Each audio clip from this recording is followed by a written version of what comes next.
Hola queridos amigos, bienvenidos a otra entrega de Contracara aquí por TLB1, toda la verdad primero. Agradecemos por supuesto a los que nos siguen, nos difunden, nos acompañan en esta nueva ciclo 2024. Le damos a todos la bienvenida y por supuesto los invitamos a colaborar con TLB1, la única forma de poder mantenernos y seguir en el aire llevándole a todos ustedes, como siempre hacemos, toda la verdad. Como siempre saben que transmitimos a través de nuestra página web, que es www.canaltelv1.com, debajo del programa las redes sociales que nos mantienen en contacto, y ponemos, como siempre, este programa bajo la protección y advocación de la Virgen de Guadalupe, Reina y Señora, Emperatriz de América. Pedimos siempre nos ilumine, nos guíe, una Argentina tan compleja, ¿no? En un mundo tan variado y tan materialista, de alguna manera. Programa de hoy, por supuesto vamos a tocar el tema económico. Hemos visto todas las cifras que se están planteando, la inflación que ha trepado enormemente, los precios que han devaluado los salarios, la fiesta que quién la está pagando, ¿no? De alguna manera estamos viendo que lo que se proponía del gobierno, de que la casta pagaría y la política pagaría, como decía en alguna época, de la Rúa en su momento, bueno, terminamos como siempre la fiesta pagando a los de abajo, mientras que los de arriba disfrutan, como bien decía, con champán y todo. Eso lo planteaba el viceministro de Economía, Carlos Rodríguez, director y rector del SEMA, la Universidad de Altos Estudios Económicos, y que fue uno de los principales asesores de Milei, del presidente Milei, en su momento, en plena campaña, que ahora no lo es, pero con sus quejas particulares relacionadas a que obviamente hay una recesión tremenda, hay una inflación de casi el 118%, lo que se planteaba, los precios han subido más del 50%, el dólar, el salario se ha devaluado y efectivamente todos los que tienen inversiones en el área financiera, el LX, bonos, etcétera, se están dando una gran fiesta con champán. Eso bien se planteó en varias oportunidades, también en el programa con Héctor Juliano, donde decía, bueno, ¿qué empresario sería en lo lógico invertir, como pretende este gobierno privatista y alentador de la economía liberal para el incentivo de mercado privado? ¿Quién va a invertir enfrentando todos los costos que corresponden, ¿no es cierto?, en la inversión para crear una fábrica o levantar una empresa, cuando en realidad en el ámbito financiero se llevan más del 140% anual sin ningún tipo de riesgo? Entonces, terminamos siendo una especie de paraíso fiscal, ¿no es cierto?, un paraíso fiscal que de alguna manera empobrece a los argentinos en un país rico, en un país poderoso.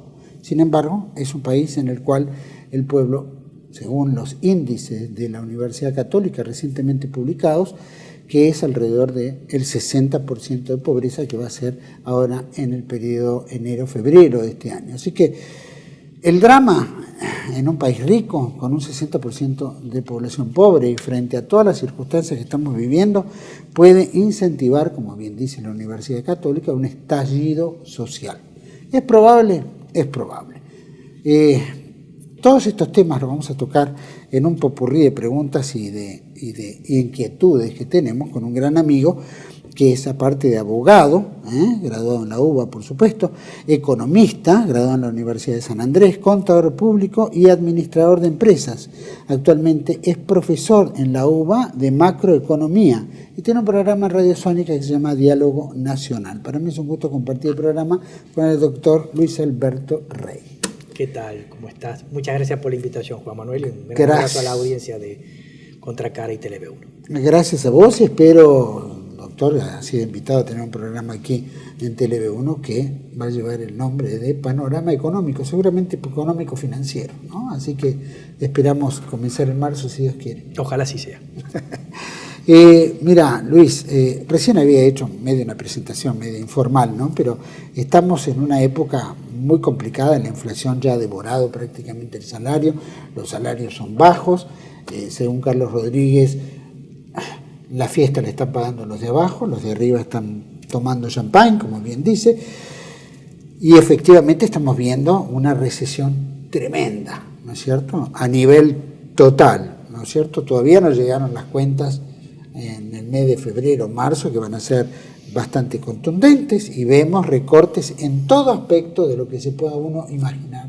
imaginarán en el área tanto de salud, vivienda, transporte, construcción, etcétera, etcétera, enorme.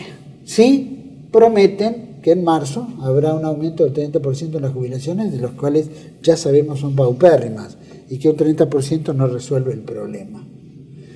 ¿Dónde estamos parados? Y estamos parados en un verdadero berenjenal y en una cuesta abajo que nos conduce a una severa crisis que yo creo que va a tener su cenit entre marzo y mayo. Este gobierno ha venido con toda una impronta, un discurso que es necesario desarticular. En primer lugar, las medidas que ha tomado el gobierno son pocas. En realidad seguimos con las mismas 10 medidas que tomó el ministro Caputo en la tarde del 12 de diciembre del 23.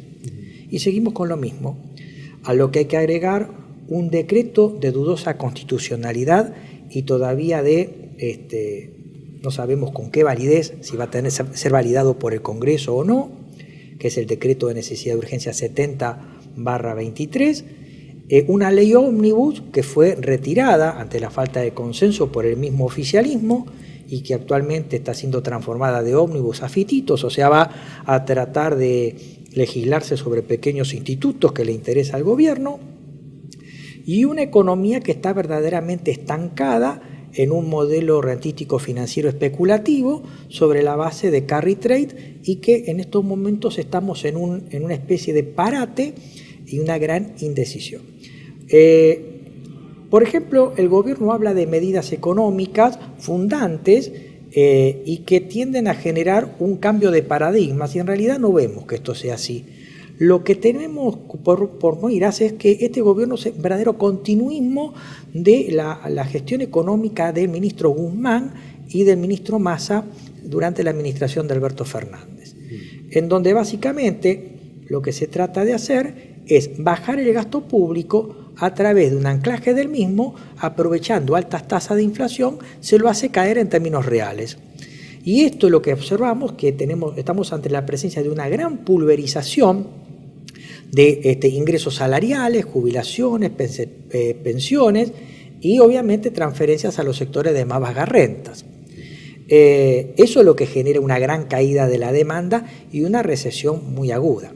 Recesión que es tan aguda que no es de un dígito o medio dígito, sino que estamos hablando de índices que se emparentan con depresión económica y con una inflación que continúa y alta. Por lo tanto, no estamos en una estanflación en donde uno dice la economía está estancada con inflación, o en una recesión con una leve caída del nivel de actividad con inflación. No, estamos en una depresión económica con estanflación. Si, por ejemplo, tomamos enero de 2024, indicadores con respecto a enero de 2023, fuente de la consultora IEP, la recaudación de impuestos a los débitos, que más o menos nos marca un nivel de actividad, nos marca una caída en términos reales del 15,7%. El patentamiento de motos cayó un 18,7%. Patentamiento de autos 32,7%.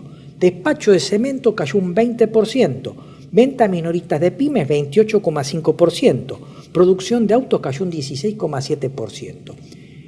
Y aparte, este gobierno se generó una autodepreflación económica, generando un gran recorte sobre sectores que generan un fuerte multiplicador en la economía.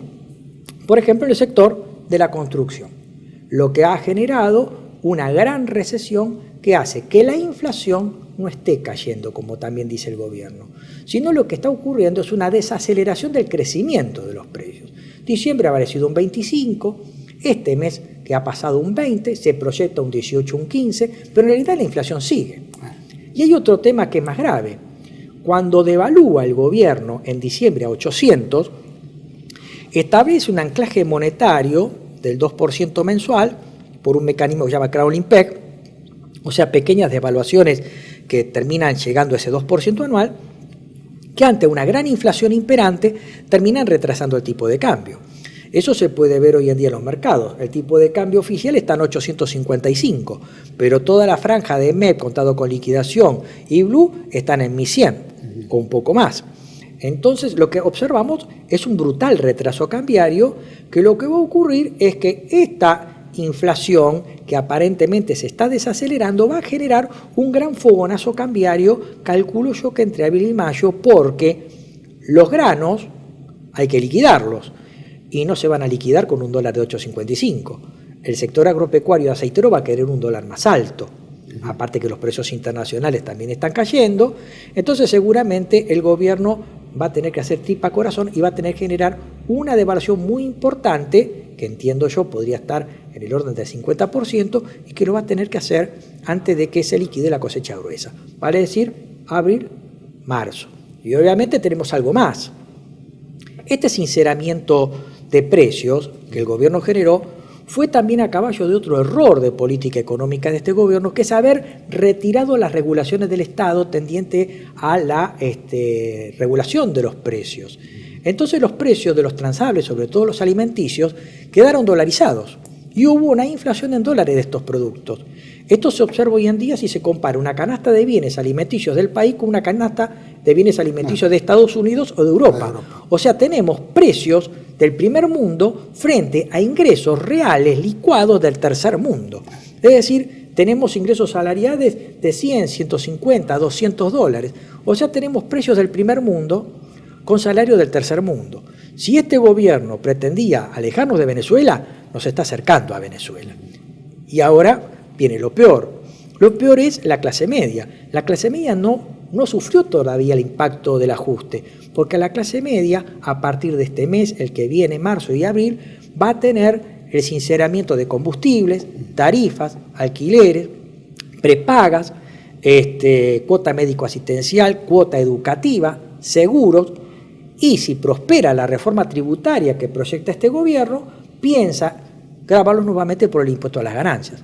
O sea que la tormenta es perfecta, y el mismo ministro de Economía, creo que en el día de hoy o ayer, dijo, abro comillas, es posible que lo peor de la crisis suceda entre marzo y abril, es decir, en los idus de marzo. Ahora, ¿qué sociedad aguanta eso? Porque estamos hablando de que los salarios comparativos obviamente están muy por abajo, la clase media de alguna manera va en extinción porque está liquidando todos sus dólares de ahorro de alguna manera como para poder mantener su estándar de vida, cosa que en algún momento eso se puede llegar a acabar, o, ¿no es cierto?, la víscera más sencilla empieza a generar revolución. Y después los de abajo, bueno, de alguna manera lo van a tener que proteger como sea, con tal de que no se levanten, ¿no? Pero esto sin duda va a generar, como bien dice la UCA, la Universidad Católica, que esto puede traer una reacción social muy grave. Seguramente el próximo envío que haga la UCA sobre los índices de pobreza hagan trepar la pobreza del 57,4 que informó a un piso del 60%, y ni hablar de los indigentes en el próximo envío que haga. Esto lo compararía con algo que vemos en la facultad, que es en teoría de los juegos, que es el llamado juego de la gallina o juego de gallina, que consiste en este particular juego en suponer que hay una autopista con dos automóviles enfrentados y ponemos a dos personas que deben acelerar hasta chocarse y encontrar la muerte o la herida. Quien muera es el valiente y quien sobreviva o quien desvíe el auto es un gallina, es un cobarde, ¿no es cierto? Y el juego de la gallina también se utiliza para ver análisis de negociación en empresas o en lo político también. El juego de la gallina tiene tres resultados. El primero, si los dos sujetos son racionales, nunca van a chocar, porque para preservar la vida, que es lo más racional que podemos encontrar, van a pegarle el volantazo, uno antes, el otro después, pero los dos van a volantear y no se va a producir el choque. El segundo supuesto es que uno sea racional pero medio loco, el otro sea racional, que es un poco lo que nos está pasando ahora. Tenemos un presidente temerario, osado, por ahí algunos dicen desequilibrado, por ahí temerario, y ahí tenemos el que está en un auto. Y del otro lado tenemos una oposición que está desorganizada, desarmada, un sector sindical que, a pesar de las críticas que merecen, se ha comportado bastante bien, ha promovido un paro el 24, sin hechos de violencia. Mañana tenemos un paro ferroviario. hasta la Cuarta Internacional, que sale a las calles y que ha generado el mayor protagonismo en la protesta, también han tenido un comportamiento más que vivo y bueno, estaba arriba de las calles recibiendo alguna bala de goma, la policía controlando, etc. Por lo tanto, ahí tenemos que el racional es la oposición que desvía y el temerario sigue. Ahí el loco gana, el temerario gana. Y tenemos un tercer resultado del juego de la gallina, es cuando los dos son irracionales. Cuando los dos son irracionales, el choque y el desenlace fatal es un hecho. Ahora, vos, Juan Manuel, me estabas presentando el otro protagonista racional que todavía no entró en el juego de la gallina, que es la gente con hambre, que es la gente desocupada, que es la gente sin ingresos, que es la gente sin medicamentos. Ahí tenemos el otro componente de la gallina, que es un poco lo que yo vengo diciendo de hace más de un año, que en el 2024 estamos a poco de ver un choque frontal de trenes en la sociedad. Sin duda, eso va a surgir y no justamente con dirigentes a la cabeza, ¿no? Porque evidentemente no hay nada representativo en lo cual uno diga, bueno, nos anclamos en este sector, ¿no? El kirchnerismo de alguna manera trata de... Cristina acaba de sacar un documento de 33, justo 33, número simbólico, ¿no? 33 páginas haciendo toda una crítica, un análisis, etcétera, cuando en realidad ellos ni siquiera lo cumplieron durante su gobierno, cosa que es lo incongruente, ¿no? Siempre atacando al otro, pero al mismo tiempo tiene cierta racionalidad frente a la irracionalidad de un gobierno demente como lo estamos viviendo hoy en día, un hombre que está desequilibrado en sus acciones, en sus críticas, en sus demandas, ¿no? Y que bueno, estamos en manos de un mono con navaja. Estamos en una situación muy parecida, más allá de algunas variantes, al gran desgobierno, falta de liderazgo y al gran colapso económico y social que se vivía en la República de Weimar. Tal cual. Un país derrotado, un país hambreado, desorganizado y con focos revolucionarios serios. Algunos buscaban la secesión, por ejemplo, podemos recordar la República Bávara Roja de Meissner. También la sovietización de Alemania que quiso hacer la señora Rosa Luxemburgo o Karl Liebknecht, ¿no es cierto? Y también golpes de la derecha, los nacionalistas, como el Push de Cap en el 20 o el de la cervecería de 1923. O sea, nosotros no llegamos a ese grado de violencia, pero llegamos a un grado de violencia verbal y obviamente de intencionalidad, que de ahí a los hechos hay un breve paso. Pero también, viendo y comparándonos con aquella República de Weimar, tenemos un gran vacío de poder, una gran crisis económica, nadie que tiene un buen diagnóstico y no tenemos líderes para que se hagan cargo de esto. Creo que Marx había dicho, una revolución anda dando vuelta por las calles y anda buscando a alguien que la lidere, ¿no es cierto? Y Alexis de Tocqueville, un político de derecha, solía decir que muchas veces las revoluciones comienzan no teniendo líder, pero tarde o temprano lo terminan teniendo. Entonces tenemos un Milei debilitado, amenazado por hasta un golpe de Estado suave por parte del macrismo, que Macri no puede presentarse a elecciones porque es invotable, Cristina también le pasa lo mismo, un peronismo que está desorganizado, los mismos referentes del peronismo reconocen que no llegan ante una posible crisis de un gobierno brevísimo, un radicalismo que simplemente se encarga de buscar puestitos y negociar, y obviamente una gran crisis de liderazgo, que la crisis la vamos a tener, va a explotar, y nos va a reclamar algo, nos va a reclamar un líder y nos va a reclamar una solución. Por lo tanto, yo creo que aquellos que creen que este gobierno va a ser breve y que simplemente con la renuncia de un ministro o un presidente se solucionan las cosas, ojo que podemos tener una crisis larga, como la de Grecia, y se pueden llevar a varios presidentes puestos, como nos pasó en el 2001, que De la Rúa creía que con la renuncia de Cavallo estaba. No, se fue Cavallo, se fue De la Rúa y se fueron 4 presidentes más. Tenemos que estar preparados para eso. Bueno, es muy difícil en esa preparación en una Argentina en la cual los medios de comunicación son tremendamente influyentes, siempre están colocando a los mismos del sistema, porque sacamos este muñeco y estamos mostrando este otro permanentemente, ¿no? O sea que la referencia para la gente es siempre caer dentro del hueco, del enemigo amigo, ¿no? No del enemigo real. Y precisamente lo que vos estás diciendo, Juan Manuel, nos llega a otro tema, es decir, hay que tener cuidado porque por ahí en esta crisis tome a un peronismo desarticulado, a un radicalismo sin rumbo y probablemente lo que nos presenten el Círculo Rojo, los grupos de poder, es un liberalismo más edulcorado, con gente más elegante, políticamente más correcta, pero en definitiva terminemos restaurando lo mismo. Y eso se puede ver en las campañas electorales, en donde, por ejemplo, los liberales habían presentado un candidato que, por ejemplo, quedó afuera de las PASO, pero también era un liberalismo, pero de buenos modales, más parsimonioso, más prudente, más tranquilo, y no vaya a hacer cosas que nos pase eso, ¿no es cierto?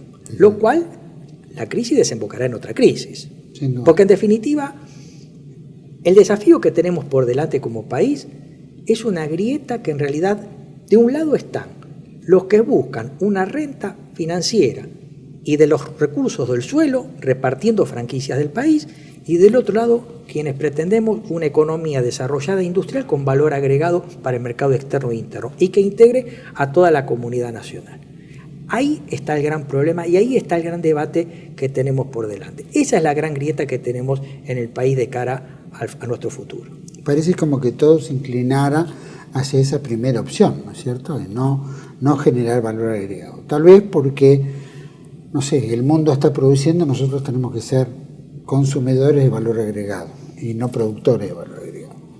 Y al mismo tiempo estamos viendo un mundo que se va restringiendo cada vez más, ¿no es cierto? Una devaluación general en el mundo, aparentemente fuera así, los precios están bajando de alguna manera, y que también está trayendo recesión en muchos países, plus la Agenda 2030 con sus, ¿no es cierto?, artimañas de golpear en diferentes sectores para ir reduciendo la producción, ¿no?, y alimentos, etcétera. ¿Cómo se vive eso? ¿Cómo se compatibiliza un poco entre el deseo de querer producir un país pujante frente a un contexto mundial que justamente quiere todo lo contrario? Es que el mundo también está dividido detrás de ese debate. Lo habíamos hablado en alguna oportunidad, Juan Manuel, en que el mundo se divide en quienes quieren colocar nuevamente la idea de la aldea global, la Agenda 2030, este mundo gobernado por el mundo económico de lo financiero, no de la economía real, un mundo más chico en gente, una economía de energía que nos encierra en ciudades de 15 minutos, que nos quiere hacer convencer que comer carnes naturales es malo y que tenemos que consumir proteínas artificiales o de bichitos, en vez de consumir un buen bife de chorizo o alimentos naturales y orgánicos. Y está el otro mundo que dice que el mundo pertenece a las comunidades nacionales, a un ruso, a un chino, a un portugués, a un hispano, a un iberoamericano, y obviamente este es el mundo que realmente es el que se va a terminar imponiendo, por mayoría territorial y numérica. BRICS, por ejemplo, tiene buena parte del territorio del mundo, de la energía del mundo y de la población del mundo. Nosotros nos hemos ido, pero vamos a tener que volver. Y el mundo va a terminar siendo un conjunto de comunidades multipoderes sobre la base de las ecúmenes, de las naciones, de las tradiciones, de una vuelta a la religión y de la autonomía de cada país para recuperar la fe fundante del desarrollo industrial. Y a eso vamos. Ya hay muchos países hasta Estados Unidos tienen un líder que quiere industrializar su país, desarrollar su país, como es Trump, ¿no es cierto? China lo propio, hasta Francia quiere volver a industrializar su país. Y hoy en día no tenemos ese mandato que se daba dentro del conflicto este-oeste de ser elegido para industrializarnos. Hoy tenemos una gran autonomía y ese es el mundo que se viene. Es sin duda, es tremendo, es tremendo. Y vemos que no hay, lo que sí vemos que la Argentina a medida que va pasando el tiempo va perdiendo, digamos, su moral, va perdiendo su estatus económico, va perdiendo su territorio, va perdiendo sus empresas, ¿no es cierto? Va perdiendo su producción. ¿Por qué? Porque va cada vez concentrándose en menos manos, en grandes corporaciones. Ahora BlackRock tiene intención de venir y hacer supuestamente inversiones en empresas acá, o anda a saber qué es lo que quiere. Ya los judíos los tenemos, ¿no? Con el litio en el norte, ya se firmó aparentemente un contrato. Es que precisamente van a lo mismo. No tenemos actualmente, digamos, cuando un gobierno recién inicia su gestión, generalmente uno ve los diarios que hay una luna de miel, ha cambiado el clima de negocios, hay empresas que anuncian inversiones, una automotriz que va a ampliar la planta, otra que va a producir, otra que se va a radicar, otro que va a producir caramelos. Generalmente cuando usted ve el diario y hay una nueva autoridad, generalmente hay ese tipo de anuncios. Acá no hay nada. Tenemos una ley grande que fue retirada, un decreto de necesidad de urgencia de dudosa legalidad que no se sabe si va a ser aprobado o no. 10 medidas económicas que se tomaron en diciembre y una depresión económica que hace que el empresario no tenga una expectativa, un espíritu animal para invertir en el país. O sea que este gobierno ha sido una verdadera máquina de aniquilar animal spirits, como decimos los keynesianos, o espíritus de inversión. Y lo que queda, cuando ve los diarios, ¿quién viene a invertir? Vienen a invertir grandes grupos financieros o aquellos que quieren posicionarse en una renta minera, gasífera, petrolera, etc. ¿De genera valor agregado? Nada. Ni siquiera el tema de compra. Quiero comprar esta empresa que produce caramelos y la compro tal cual como está llave en mano. Ni siquiera eso. Porque lo financiero está por encima de la economía real. Y como vos decías, Juan Manuel, obviamente conviene traer capitales especulativos de corto plazo para generar una renta financiera con $1 asegurado para después irme. Ese es el negocio de Argentina. Y la deuda nos queda a nosotros. Sin duda, sin duda. Bueno, eso es lo que se está percibiendo, eso es lo que ya vienen anunciando hace rato, ¿no? Por eso digo, ¿cuál es el desequilibrio del gobierno como para decir, la gente tiene esperanzas, ¿no? Por lo menos muchos lo que quisieron romper con todo lo que veníamos haciendo desde hacía tiempo, se generaron esperanzas. Falsas esperanzas, no cabe la menor duda, pero esperanzas al fin. Sin embargo, todavía tienen ese deseo de esperanza fantasiosa, de una esperanza que es imposible vivir viendo todos los números y lo que acabas de relatar. Es que la gente no se da cuenta, está en esta edad, porque la gente no se da cuenta que este esfuerzo que está haciendo no sirve para nada. Sin embargo, la gente dice, no, pero no quiero volver al kirchnerismo, no quiero volver al pasado. Es que en realidad la gente no se da cuenta que acaba de votar y sigue elogiando y prohijando a sus verdugos. El gobierno acaba hace poco de anunciar un superávit fiscal financiero, que es totalmente ficticio, porque buena parte de ese superávit fiscal lo pagaron los jubilados. O sea, de cada 100 pesos de superávit, el sector pasivo aportó el 45% de sus ingresos para ese superávit. El 22,5% lo aportó el sector de los consumidores a través de la quita de subsidio y el 12% el sector de los empleados estatales. O sea que esa es la casta, aparentemente. La casta somos todos. Sin embargo, la gente dice, no, pero hay que hacer un gran esfuerzo porque no queremos volver al pasado. Es que en realidad, señora, no va a volver al pasado. Usted no se va a medicar o va a terminar muerta o malnutrida por este tipo de política. Y aparte que son insustentables, porque en realidad yo ese superávit lo alcancé no pagando obras públicas, no pagando pautas, haciendo una serie de recortes y encima licuando ingresos. Con lo cual este sistema de superávit financiero se comporta como un pebete. Vos tenés el pebete, vos lo aplastás con la mano, lo achiqué. Acá está, achiqué el gasto. Pero una vez que quité la mano el pebete vuelve a inflarse. O sea que en el corto plazo, en la foto de hoy, vos tenés superávit financiero. Pero intertemporalmente no lo tenés. Porque los salarios se van a recuperar, las jubilaciones con juicio o sin juicio se van a recuperar y en algún momento el Estado va a tener, por tema de obligación de publicitar los actos de gobierno, pagar pauta publicitaria para anunciar que hizo un puente, un camino o algo, y también va a tener que pagar obra pública.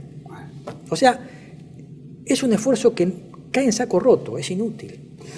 Vamos a hacer un pequeño corte. Me gustaría que vayas pensando si obviamente una de las obsesiones del gobierno es dolarizar, ¿no? Y generar ese colchón de dólares suficiente como para que eso les permita dolarizar la economía, ¿no? Entonces, quiero preguntarte si esto es posible y por más que tengamos dólares y la recesión está, ¿en qué puede variar todo esto?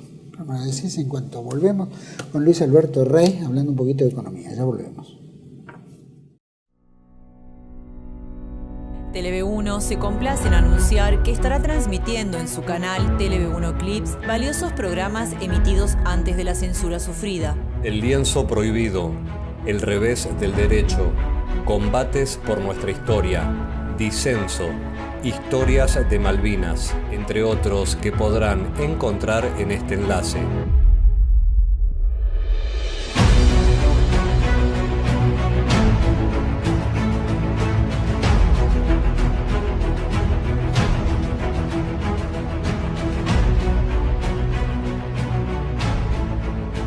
Agradecemos su aprovechamiento y difusión. Bienvenidos a CEPA, Centro de Estudios del Pensamiento Americano. Nuevo sitio web de cursos de formación en política, filosofía, historia, literatura, geopolítica, religión, psicología y más. Cursos de formación que reflejan el verdadero pensamiento americano. Lo invitamos a elegir el curso de su agrado ingresando en www.cepa.la.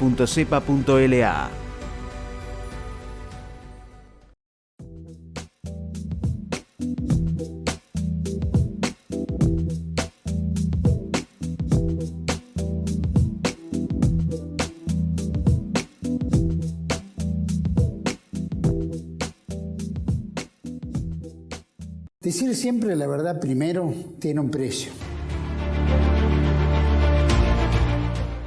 Dependemos de tu ayuda.